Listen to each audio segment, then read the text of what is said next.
एक सवाल आपसे जरूर करना चाहूंगा कि सम्मानित साथियों, जिस संविधान के सहारे ये देश प्रगति के रास्ते पे जा रहा था, उस संविधान को भारतीय जनता पार्टी क्यों खत्म करना चाहती है?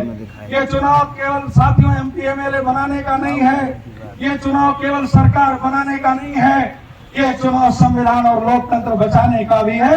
इसलिए मैं आपसे आग्रह लेकर आया हूँ। उज्ज्वल रमण जी आज के कार्यक्रम के अध्यक्ष, पिता तुल्य परम आदरणीय वासुदेव यादव जी, एमएलसी साहब, मंच पर उपस्थित आदरणीय राम मिलन यादव जी, हम लोगों के जिला अध्यक्ष आदरणीय पप्पू लाल निषाद जी, नगर के अध्यक्ष आदरणीय इफ्तिकार भाई, जिले के महासचिव जगदीश यादव जी एवं मंच पर उपस्थित मंचासीन नेतागण, हम सब परिवार के लोग हैं, सबका सम्मान करते हुए, आभार करते हुए, आदरणीय उज्ज्वल रमण जी ने अपनी बहुत अच्छी बात आपके बीच में रखा।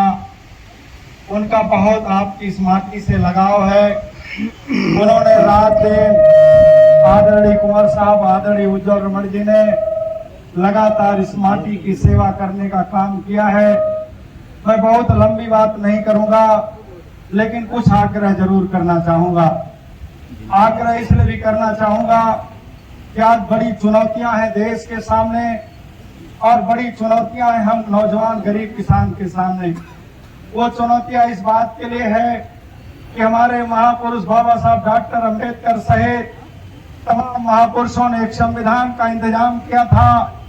उन्होंने एक सपना देखा था कि समाज की गैर बराबरी खत्म करके इस देश के अंदर मानवता बहाल होगी, इंसान को इंसान का दर्जा मिलेगा, इंसान को इंसानियत के साथ आगे बढ़ने का मौका मिलेगा। लेकिन बड़े दुर्भाग्य के साथ कहना चाहता हूं, इस देश के अंदर जब से भारतीय जनता पार्टी को सरकार बनाने का मौका मिला, बात तो वो देश की करते हैं, लेकिन बात संविधान को खत्म करने का प्रयास करते हैं। संविधान को खत्म करने की उनकी मंशा क्यों है? बहुत साथियों में एक बात स्पष्ट कहना चाहता हूं, हमारे नेता आदरणीय अखिलेश यादव जी ने जब पीडीए का नारा दिया तो आदरणीय अखिलेश यादव के खिलाफ ईडी और सीबीआई ने नोटिस जारी करना शुरू कर दिया। आखिरकार ऐसा क्यों है? मैं एक सवाल आपसे जरूर करना चाहूंगा कि सम्मानित साथियों, जिस संविधान के सहारे ये देश प्रगति के रास्ते पे जा रहा था, उस संविधान को भारतीय जनता पार्टी क्यों खत्म करना चाहती है? ये चुनाव केवल साथियों एमपी एमएलए बनाने का नहीं है, ये चुनाव केवल सरकार बनाने का नहीं है, ये चुनाव संविधान और लोकतंत्र बचाने का भी है। इसलिए मैं आपसे आग्रह लेकर आया हूँ, इसलिए मैं आपसे निवेदन लेकर आया हूँ। आज उज्ज्वल रमण जी इंडिया गठबंधन के प्रत्याशी हैं, उनके बारे में मैं बहुत लंबी चर्चा नहीं करना चाहूंगा, क्योंकि उन्होंने विद्यार्थी जीवन से लेकर के आज तक लगातार आपके सुख दुख के साथी बन करके लगातार उन्होंने आपका सहयोग करने का काम किया है। लेकिन मैं पीडीए के साथियों से एक सवाल जरूर करना चाहता हूं। आज उत्तर प्रदेश के अंदर भारतीय जनता पार्टी की सरकार है। इसी विधानसभा के अंदर जिन साथियों ने ये मन बना करके विधायक बनाने का प्रयास किया, जिन्होंने गलती करने का काम किया, जिन्होंने धोखा हुआ, आपने सोचा हम पीडीए का विधायक दर्शना से बनाएंगे। मैं विधानसभा में 2 हफ्ते लगातार बैठा हूं, बड़े दुख के साथ कहना चाहता हूं, उस विधायक ने कभी विधानसभा के अंदर खड़े होकर कोई चर्चा करने का काम नहीं किया। कभी उसने इस बात की जिक्र नहीं किया कि पिछड़ों का रिजर्वेशन क्यों खत्म हो रहा है। कभी उसने इस बात की जिक्र नहीं किया कि निषाद समाज का हक क्यों मारा जा रहा है। उस व्यक्ति ने कभी ये नहीं कहा, उस व्यक्ति ने कभी इस बात की चर्चा नहीं किया हमको पिछड़े समाज के लोगों ने वोट देने का काम किया है।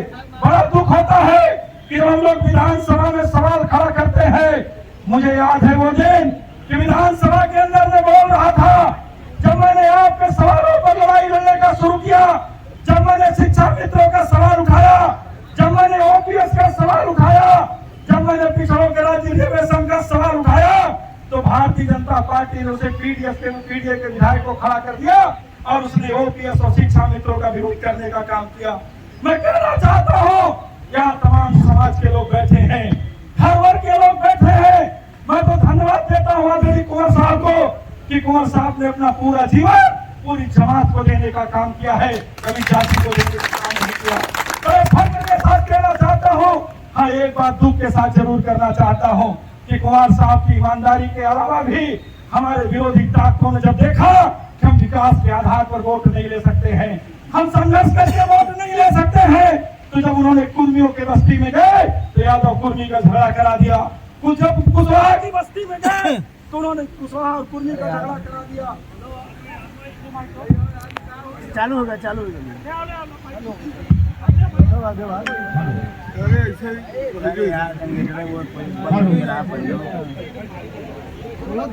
हेलो हेलो, सम्मानित साथियों, मैं बहुत लंबी बात नहीं करूंगा, लेकिन कुछ आवश्यकता ऐसी है जिसको मैंने महसूस किया, इसलिए मैं उसकी चर्चा करना चाहता हूं। सम्मानित साथियों, आज पूरे उत्तर प्रदेश के अंदर यही पिछड़े वर्ग के तमाम नेताओं ने, हम विधानसभा का चुनाव लड़ रहे थे, तमाम पिछड़े वर्ग के नेताओं को आपके बीच में भेजने का काम किया गया। 69,000 शिक्षकों की भर्ती का सवाल सारे नेताओं ने अपने मंच से कहा कि हमारी सरकार बना दो, हम 69,000 शिक्षकों के साथ न्याय करेंगे।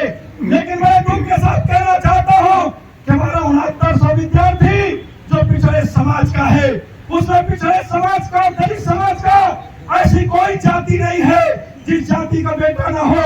लेकिन भारतीय जनता पार्टी ने आज तक उन शिक्षकों के साथ न्याय नहीं किया। अगर उनकी भर्ती कर दिया जाए तो मैं दावे के साथ कहना चाहता हूं, सिर्फ यादव ही नहीं, पिछड़े स्वर के हर जाति के घर में सरकारी नौकरी पहुंचने का काम करेगी। आपके बीच में आया हूँ, इस निवेदन को लेकर आपके बीच में आया हूँ। ऐसे तमाम सवाल है सम्मानित साथियों। मैंने 2 साल के अंदर विधानसभा के अंदर देखा है कि विधानसभा के अंदर उत्तर प्रदेश की सरकार, देश की सरकार, जब चुनाव का सवाल आता है तो पिछड़े की बात करते हैं, हिंदू की बात करते हैं, लेकिन जब जाति जनगणना की सवाल उठती है, जो जाति जनगणना का सवाल आदरणीय अखिलेश यादव ने क्यों उठाया, उसका सिर्फ एक कारण था कि जब हमारी सरकार उत्तर प्रदेश के अंदर थी, हमारी सरकार जब उत्तर प्रदेश के अंदर थी तो भारतीय जनता पार्टी के लोगों ने हमारे नेता पर एक आरोप लगाया। उन्होंने कहा अखिलेश यादव ने अपनी सरकार में यादव समाज का 48 एसडीएम बना दिया है। मैं बड़े फक्र के साथ कहना चाहता हूं, हमारे नेता अखिलेश यादव ने विधानसभा के अंदर खड़े होकर ललकारा था।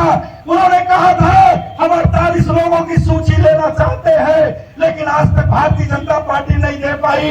हमारे नेता ने कहा अगर तुम हक देना चाहते हो, सम्मान देना चाहते हो, तो जाति को जाति के आधार पर, धर्म को धर्म के आधार पर लड़ाना बंद कर दो, जाति जनगणना करा दो।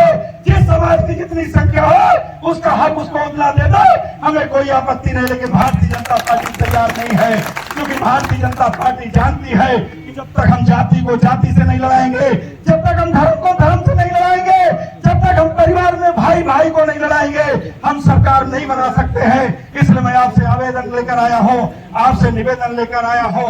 साथियों, उत्तर प्रदेश के अंदर आज 80 सीटों का चुनाव हो रहा है। हमारे नेता आदरणीय अखिलेश यादव जी ने आपके भरोसे, आपके विश्वास पर उन्होंने 80 की 80 सीट जीतने का संकल्प लिया है। उन्होंने विश्वास दिया है हमें 80 की 80 सीट जीतना है।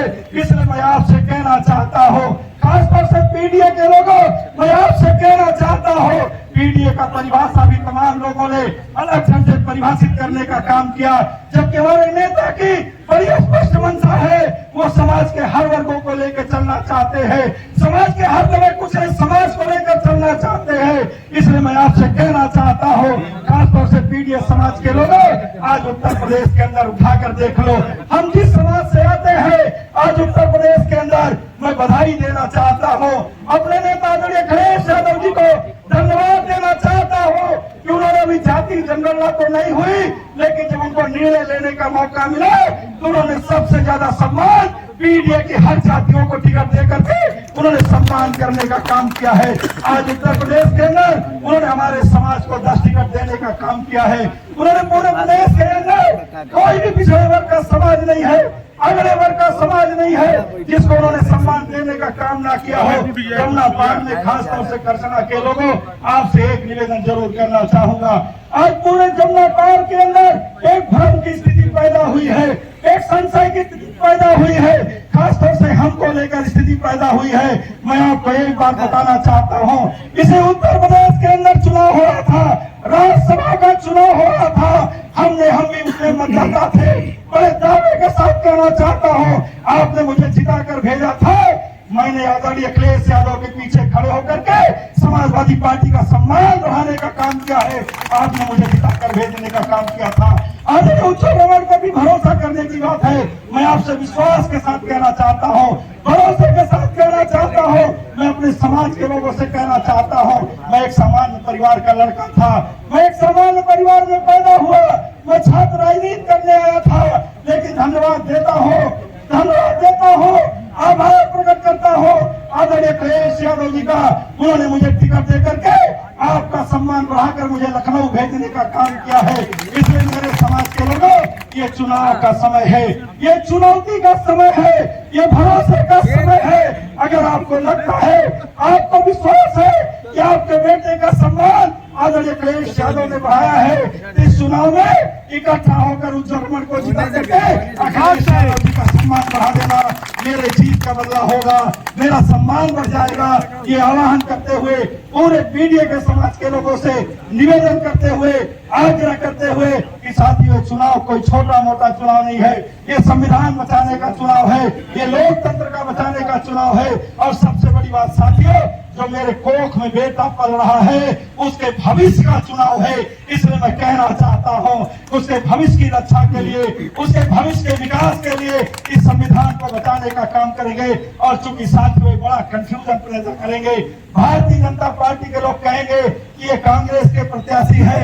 मैं उनको बताना चाहता हूं, ये कांग्रेस के प्रत्याशी नहीं है, ये इंडिया गठबंधन के प्रत्याशी है, ये अखिलेश यादव के प्रत्याशी है, ये संदीप पटेल के प्रत्याशी है, ये नरेश पटेल के प्रत्याशी है, ये बाबू सिंह कुशवाहा के प्रत्याशी है, ये पप्पू निषाद के प्रत्याशी है, ये रामविलास यादव, वासुदेव यादव के प्रत्याशी है, ये किसी एक व्यक्ति के प्रत्याशी नहीं है। इसलिए मैं कहना चाहता हूं कि आप लोग पंजे की बटन दबा करके उज्जवल रमण को लंबे वोटों से जिताने का काम करिएगा।